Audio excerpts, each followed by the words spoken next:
कि चलता अफेयर कि चलता अफेयर।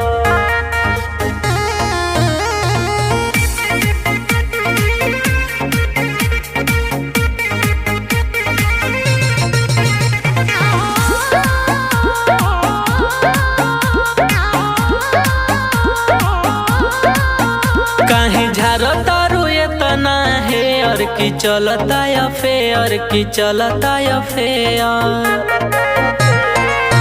तोहर केहू नाही करी कंपेयर कि चलता अफेयर कि चलता अफेयर।